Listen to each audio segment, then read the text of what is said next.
In this video, finally, we're going to write some Python code. Holy moly, thank God, I thought that was gonna last forever. Alright, so what is our first program going to do? Well, let's create a very, very simple function. And probably the first thing any programmer learns to do, to print our own name. So in here, once you have your REPL.it set up, or remember, you can also use glot.io. We're simply going to write print, and then you see over here that it gives us some information, but all we want to do is write brackets, a quote, so you can do double quotes here or a single quote, and just type your name. And if we click run, on the right side, we've just written our very first Python program. Very exciting. But what's happening here? Well, let's look at everything. First of all, if you're confused why my thing is dark and yours might be light, it's because if I go to settings, I've set my theme to light or to dark. I prefer the dark version. But you can change some of your settings. You can change the font size if you want. Based on when you watch the video, this website, the look might be different, but most of the settings should be the same. We see that we have a main.py, which is the Python extension. Any file that has a .py or py is a Python file. So what we've just written here on line 1 is a program that prints, in this case, Andre Nagoy, or in your case, your own name, and we've written it to this file.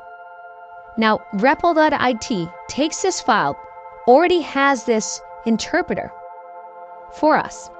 It runs this piece of code, gives this source code of main.py to the interpreter, and runs it right here on our right side.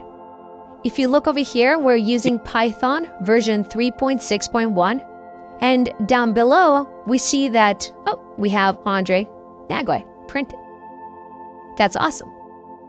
So this is our code running. Remember this diagram. All we've done is we have our main.py, where we wrote print Andre Nagoy. We gave it to the interpreter that the REPL already provides for us.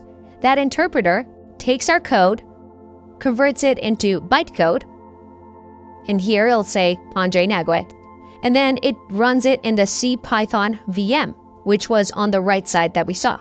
And it finally prints our name because it tells the machine, hey, we want that text printed. So that's what we're seeing here. This is the CPython virtual machine essentially running this code and telling this machine, hey, I want you to print this. All right, but this isn't very exciting. I mean, let's make this program a little bit more dynamic. For our first program, we want to do something more impressive than just print name.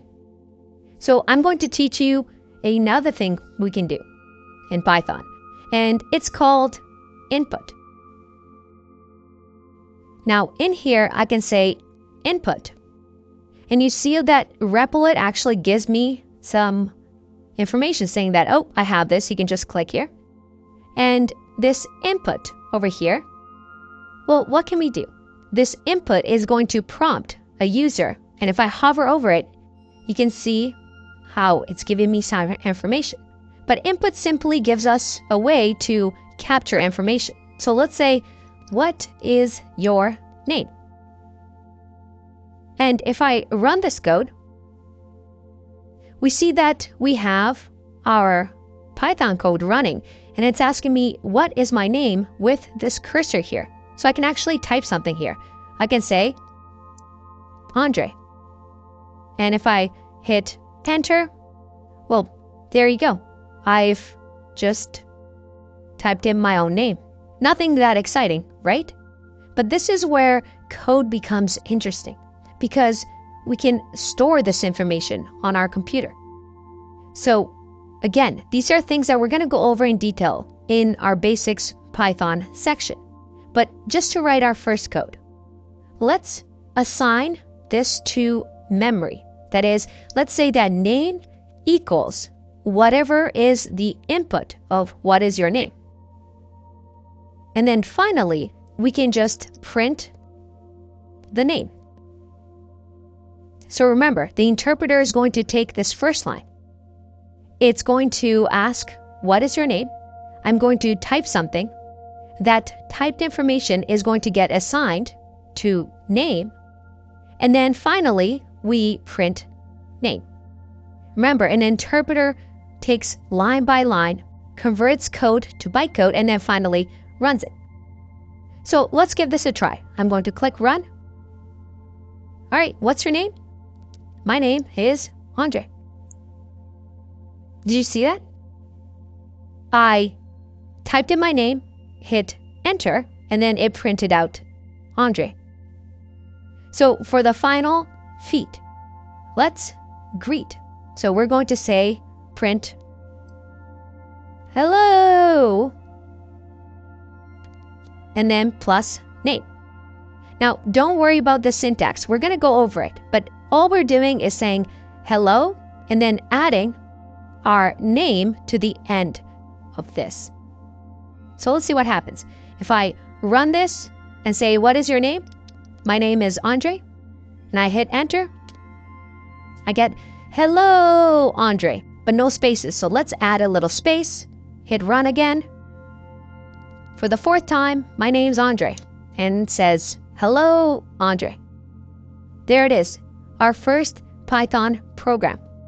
Now, it's not very exciting because it is our first program. We're just learning the steps here, but I hope because we've covered some of these topics ahead of time that this isn't just pure magic, right? You understand that this is source code. This is main.py that we give to an interpreter that runs our code line by line and then executes our program. In this case, our what is your name program. How cool is that? This is just the beginning. We're going to get more and more advanced here. See if you can play around with this. We don't know that much about Python yet, but I hope this gets you excited because, well, there's a lot more coding coming along. I'll see you in the next one. Bye-bye.